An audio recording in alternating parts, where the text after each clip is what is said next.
Metrology, the science of measurement and quantitative comparison, is one of the most fascinating and fundamental areas of science. It's in the background, behind the scenes, but without it, nothing would work. Metrology is the source of all the units and scales that we use to measure the world around us. With the help of the Open University and the National Physical Laboratory, these short programs examine the 7 SI base units from which all other units can be derived. The kilogram, the meter, the mole, the second, the Kelvin, the ampere, and, in this episode, the Candela.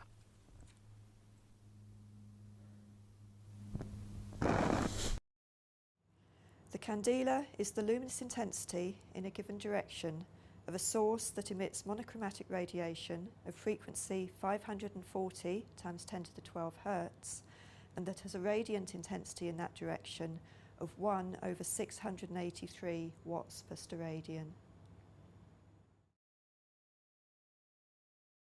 The candela is a measure of luminous intensity, and that's effectively a way of measuring how good a light source is at allowing us to see. It's unique amongst the SI base units because it's the only one that does bring in this idea of human perception. It needs to be a measure that relates to how we actually see things. And it's important to remember that vision is subjective. So the way that we see things is different to, say, a snake or a bee. They've evolved to see different portions of the spectrum, whereas we see best in a very specific region, which is the region that we call the visible. Let's have a look at the electromagnetic spectrum. It goes through from gamma rays right the way up to radio waves. The region where we see best is this central portion, what we call the visible. Now, if we were to have the same vision as a snake, for example, we'd see better towards the infrared region up here. Bees, on the other hand, see better in the ultraviolet down in this region. But this central region is where human vision is most effective.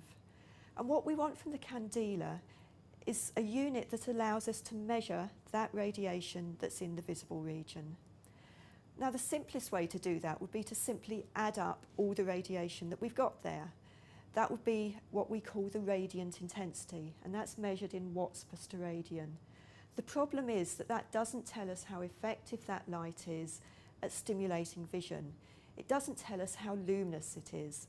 And that's what we need from the definition of the candela, this idea of luminous intensity rather than radiant intensity. It's important to bring in that idea of the human eye response, because when we look at the definition, it's actually just for one wavelength and one radiant intensity. If we're measuring a real light source like these, we need to know how the eye responds at different wavelengths.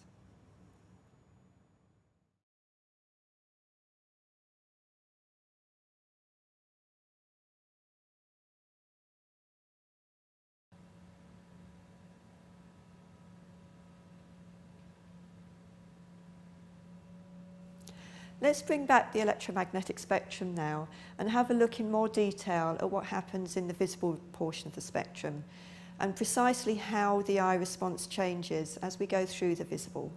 So if I was to plot the average human eye response, it would start down here in the blue. It's sort of zero as you go through into the ultraviolet. It comes up, comes down, and it tails off again through the red into the infrared. And actually, the equipment that we have in this lab here, we use to calibrate instruments that are designed to match very precisely that human eye response curve. So if we look at the peak of the curve here, that corresponds to a frequency of 540 times 10 to the 12 Hertz. And that's what we use in the definition of the candela. It's actually the peak of the human eye response curve.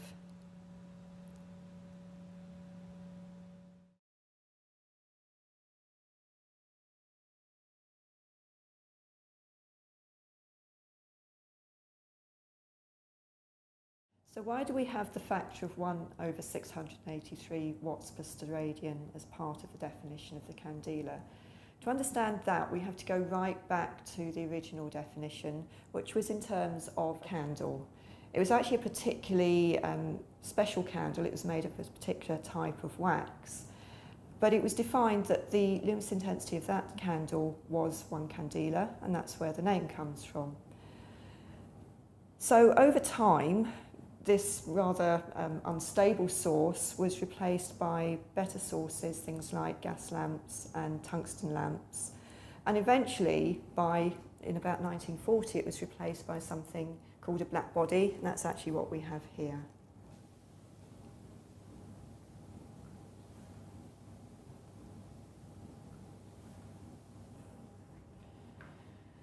So what exactly is a black body?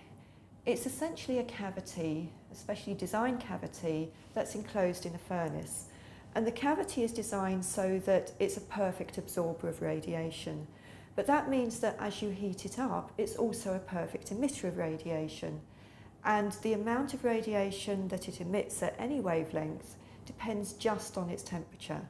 So that means that as long as you know what its temperature is, you can very precisely calculate exactly how much radiation it's giving out, and therefore how much light it's giving out, how much visible radiation it's giving out.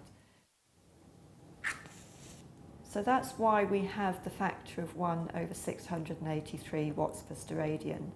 It's to make sure that with all of the changes that have happened in terms of the definition, moving from a candle through gas lamps, through tungsten lamps to a black body, and ultimately to our new definition, that one burning candle now still has a luminous intensity of 1 candela.